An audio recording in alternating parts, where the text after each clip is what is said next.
Hello，大家好，我是猫哥。那今天要跟大家介绍一个我从来没有介绍过的主题，就是我想跟大家介绍，就是爱马仕它2021到2022发表的一些新的包款。那也会包含就是近期他们在秋冬女装秀发表的一些新包款，还有就是前1、2年的一些大家比较少见的包款。那其实我觉得这一次啊，在秋冬秀里面呢，其实我觉得它的包包都蛮值得期待的，因为这次的包包呢发表的基本上我觉得都是一些经典款的延伸，然后可能是做的更轻便，然后做的更好用一些。那我们就一起来看一下有哪些包款。那首先大家会看到就是他们斜挎的这个 Kelly， 那这个 Kelly 呢，如果大家看到应该会觉得有点眼熟，是不是很像 Kelly Dance？那只不过呢，这个包包它变成是一个你可以斜挎在胸前的包包，我个人觉得这个看起来是会更实用一些的。然后另外一个包呢，一样是 Kelly 家族的，那也是它这次发表的包款里面，我个人最想要也觉得最好看，但应该会抢爆的包款。它就是小的 Kelly 的 size 呢，它多了一个就是斜的小口袋。那前面那个小口袋呢，你就可以放一些其他有的没有的东西。重点是它看起来超俏皮跟年轻的。第三个大家会看到的呢，其实比较像是这几年非常火红的 Kelly To Go 的延伸版。基本上它把 Kelly To Go 改的呢，我觉得更怎么说？我觉得更优雅一些。它是一个肩带变得有一点点宽，然后但是呢，它可以就是你可以肩背，然后看起来就是更优雅一些的包款。那这次发表的包款里面呢，有一支包款，其实我觉得是跟以往有比较大的不一样的，是这个 像锁头的这个包包。这个包包它做的是一个长形的包包，其实我觉得这1、2年还蛮流行，不管是比较长的，或者是就是宽的这种横型的包包，就是好像都变得比较流行。那它这个是做一个长形的包包，然后比较特别的是，它其实就是一个大的 H 锁头的 logo 的一个变形。但你可以仔细的看，我觉得从秀款的照片看出来呢，其实它的一些细节做得非常的好，包含就是皮革的一些设定啦设计。那它看起来呢，它的开关其实是在侧面。不过老实说，我看到这个包款的时候，我还蛮希望它可以做一个就是怎么讲可拆卸的肩带的，那这样我觉得它的实用性就会更高一些。不过总的来说，我觉得这个包款呢，其实看起来是挺好看的。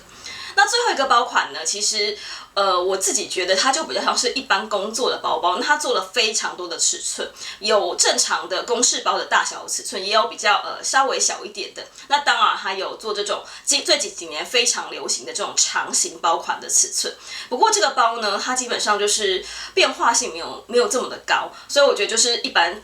日常就是 daily 可能拿来工作的包包。不过这个包我的兴趣就比较没有那么高。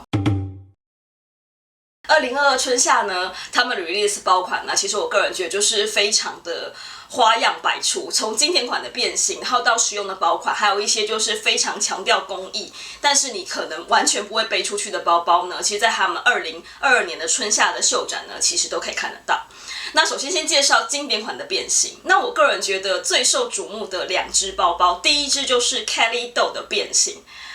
这只真的超级可爱的，大家有看到那只 Kelly Doll 吗？它就是变得我觉得非常的童趣，而且有一种电动玩具的感觉，非常的可爱。那其实我也有看到有些人有在小红书上分享了，应该是非常大神等级才有机会真的拿到这只包。那第二个我觉得让大家非常期待的就是 Birkin 跟 Kelly 的变形。那这个变形呢，基本上就是前面它设计了一个口袋。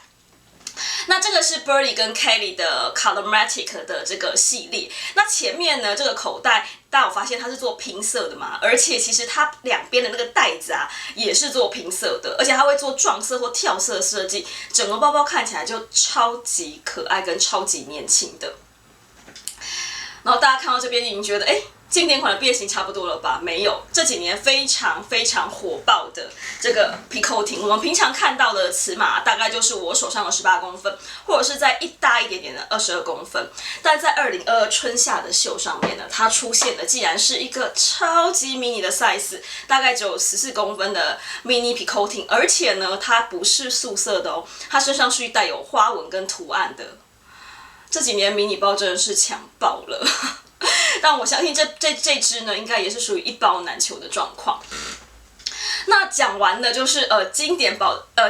包的变形呢，其实它也出了一些相对来说我觉得比较实用的包包。那实用的包包呢，我这次看到的呢也比较想要入手的，其实是在男包的系列。我个人非常非常喜欢小的背包。那这次男包系列里面出了2只背包，其中1只背包呢，大家可以看照片里面的那只背包，它基本上是我觉得男女生用呢其实都有，而且最近如果大家在刷官网的时候，就会看到美国的官网其实呢会不定期的在打这只包包的广告。这只包包呢，你近看呢，它基本上上面的那个设计非常的像 Kelly 的包包，因为还有那2个袋子在上面，那大小看起来也不是太大，所以我觉得女生用应该也是相当 OK 的。不过我猜测这只包的数量应该也不是太多。我之前就看到，就是国外就是有达人就是在那个时装周说背那只绿色的，我真的觉得是美到快爆炸了。但目前我还没有在专柜上看到啦。如果大家已经有人入手了，或者是你在专柜上看到的呢，也欢迎跟我分享。那除了这只呢，我觉得另外一只大家比较有机会看到的，反倒是这只帆布的背包。这个背包基本上我个人觉得比较年轻，然后比较 sporty， 原因是因为它是用帆布，然后拼接 Swift 的皮革，那看起来就是一个比较简约的设计，所以我觉得就算是年纪比较轻的男生啊，或者是女生去背，应该也是 OK 的。妈妈们可能就会想说，我介绍这些包包好像没有什么比较妈妈可以用的包包嘛。其实它在春夏系列呢也 release 了2只 tote 包包，那就是一只是属于黑色系的，那另外一只就是比较花俏一点点。那这2只包的容量基本上我觉得都还蛮大的，我个人是比较喜欢黑色系的这只包包，而且它的图案看起来不知道为什么也非常有电玩的 feel， 就是很像那个电动玩具的那个机器人的脸。这只包应该看起来男生戴也是没有什么太大的违和感的。那除了这些实用的包款之外呢，其实它在2022年的春夏也 release 了几只，我个人觉得就是工艺感非常强大的包款。那第一只包呢，其实也算是在2022春夏时候比较受到瞩目的一款包包，它是 Maximo's 的一个圆筒包包。它比较特别的是，它整个包包是一个圆筒状一体成型的设计，那上面的那个手把呢比较特别，上面那个手把其实是马衔的一个 idea， 所以它就是一个马衔的金属的提环。我其实觉得这只包包的那个手提的那个环设计的很好看，不过因为我自己啊没有觉得这只包包那么适合日常，有可能是它整个设计感，我个人觉得比较像是你参加 party 的时候比较会用的，比较不是一个这么日常的包款。在它整个2022春夏 release 的包款里面，我个人觉得工艺感最强的就是我接下来要介绍的这只包包，它叫做 Seb。这个字呢，其实法文的马蹄的意思，其实大家应该可以看得出来，它的整个形状就真的就是一个妥妥的马蹄。那这个包包呢，结构感真的非常的强。那它有竹编的款式，然后也有就是整个都是皮革款式。虽然我觉得这只包应该不会太实用，但我觉得如果这些大 V 不在乎就是预算的人呢，我觉得竹编那只包包其实还蛮适合拿下来做收藏品的，因为它真的看起来的工艺就是做的非常的精致，而且也非常的有艺术感，感觉放在家里做一个摆饰应该也是挺厉害的。Bully 的滑板包呢，我觉得也算是它2022春夏很多人就是觉得蛮特别的一只包。它真的就是很趣味，它其实就是他们也算是爱马仕他们家非常知名的包款，就是 Bully 的这只包，只是它下面呢，它基本上是用所谓的铝合金的材质的一个滑板，然后上面就是有很多滑板的图案。不过我其实一直在想，这个包包真的有人会买来用吗？原因是因为我猜测，第一个这个包包的容量其实颇大，第二个是你放了一个滑板在下面嘛，所以它的重量应该也是不容小觑，所以感觉买的人应该只会放在家里做一个厉害的摆饰吧？还是说，正在观看影片的你们真的在家里买了这只包呢？刚刚介绍的包包呢，基本上都是2022，就是春夏或者是秋冬秀场上大家会看到的包包，可能大家比较不容易在官网上看到。不过，其实这半年呢，官网上也陆陆续续出了一些新的款式，那我们就一起来看一下。首先呢，其实就是我刚刚讲的这一只Picotin 18呢，除了刚刚的那个 Mini Picotin， 当然我觉得多数人不会遇到那只包，但它其实有另外2只大家比较有机会遇到的，是一样的 size， 不过它做了一个小小的变形。第一个变形就是 Picotin 它有了口袋，其实我觉得它有了口袋之后还蛮可爱的，而且感觉上你就是更实用一些些。不过这支包呢，它的价钱会比一般的 Picotin 大概贵10%左右。但是如果你在官网上碰到好的颜色，或在柜上碰到好的颜色，我个人觉得你也是不必犹豫，你就收了吧。另外一个呢是 All Black 或 All Green 的 Picotin， 就是它的 Picotin 呢基本上是包身跟它的锁头的颜色是一模一样的。我个人是特别喜欢就是 All Black 或 All Green 这个系列，我觉得非常非常的有质感。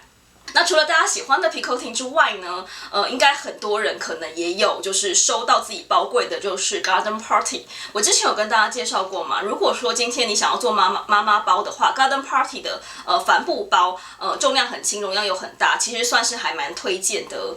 一个选择。那其实他们在Garden Party比较大的这个款式上呢，它也出了帆布，而且是有图案的这个系列。我觉得这个系列基本上还蛮夏天的，其实也很适合做沙滩包。那我这次看到的图案呢，是夏威夷的那种棕榈树的图案，真的就是超级有夏天去海边的氛围。还有一只包，最近大家可能偶尔也会在官网上看到的呢，是他们算是，我觉得也算是他们这几年改良旧款包变新款包的一只很常见的包包，就是 Trim Dior 的这只包包。这只包包大家第一次看到，应该会觉得很像 Gucci 的甲基 Hobo 包吧。我第一次看到也觉得他们真的超级像的，但是实际上 Trim Dior 这只包包啊，其实是爱马仕在1958年就发表的包包，那只是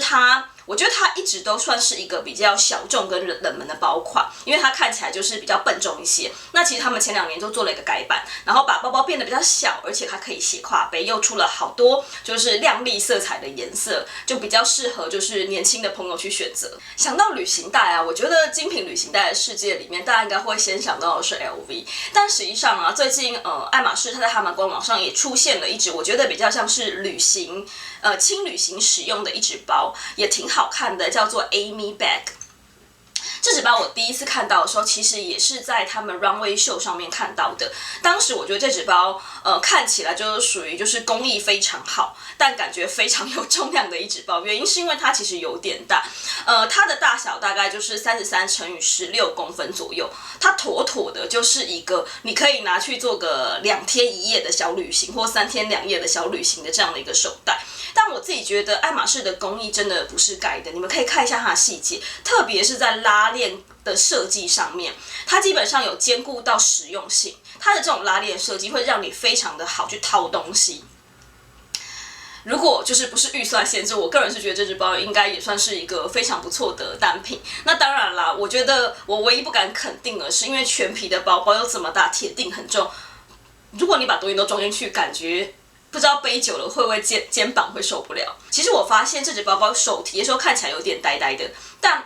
你如果跟 model 一样是属于把它后背在背后，其实看起来好像挺帅气的。还有一只包呢，其实我觉得应该也有很多小伙伴陆陆续续会在官网上看到的，是这只看起来非常歪斜，然后有一点不对称的包包。这只包包呢叫做 Perspective， 然后这只包包它的 inspiration 我觉得也蛮好猜的，就是马鞍。然后它还蛮妙的是，我第一次看到这只包包的时候，我一直觉得，为什么要做一只斜的包包？因为它的特色就是它这个包包就是一个斜斜的，你看就像我现在这样子。当时其实我一开始有一点想要买这只包，但我不知道是不是觉得我自己觉得自己有点强迫症，就是我看到那个斜的就想把它扳正，所以后来我很怕，我看到这个包包我就会一直觉得它好像没站好。但如果说大家喜欢这种比较低调，然后又觉得跟别人与众不同的包包呢，我倒觉得这只小包呢其实是一个蛮有趣的选择。那最后一个要给大家看的呢是一样，现在大家如果去欧美的官网，偶尔会看到的是它的一只手包。这只手包它被列在男生的手拿包 ，size 其实跟我之前有跟大家介绍的那只 Kelly 的男款的手拿包基本上是快要是一样的 size， 就是25×20公分。然后我自己特别喜欢这款包的，如果是金棕色带白线的设计，我个人觉得是特别的好看。那当然啦，因为我本人是一个基本上不太用手包的人，所以我每次看到手包，第一个反应就是看这个包可不可以改包。那这只包，我觉得它改包的难度啊，会比上次我就是改包给大家看那个 Kelly 的手拿包再难一点点。原因是因为这只包啊，它不像 Kelly 的手拿包一样，它有2个肩带，2个带子呢，方便让你去卡，就是扣环。它其实只有一个地方可以卡扣环，所以如果大家想要把这只手拿包改成一个 crossbody 包包呢，我觉得唯一的做法就是你去做一个内档包，然后这个内档包里面呢，就是设计成就是它可以另外外接肩带这种设计。不过如果可以改包的话，我个人觉得这只包应该也会是一个挺实用的一只包款。那大家如果想要知道这样子大小包包背起来的样子呢，也可以参考就是我先前拍 Kelly 手拿包的时候改起来。就是怎么样改包完之后穿搭起来的样子。那我不知道我今天介绍的包包里面有没有大家特别喜欢的，或者是说其实已经在你的 wish list 上，甚至其实它已经在你的包柜里面的包包，也欢迎大家跟我分享哦。另外就是，其实我刚刚介绍的包包里面呢，其实我入手了其中的一只包包，大家猜是哪一只？那也希望大家喜欢今天的视频，也记得要点赞跟订阅哦。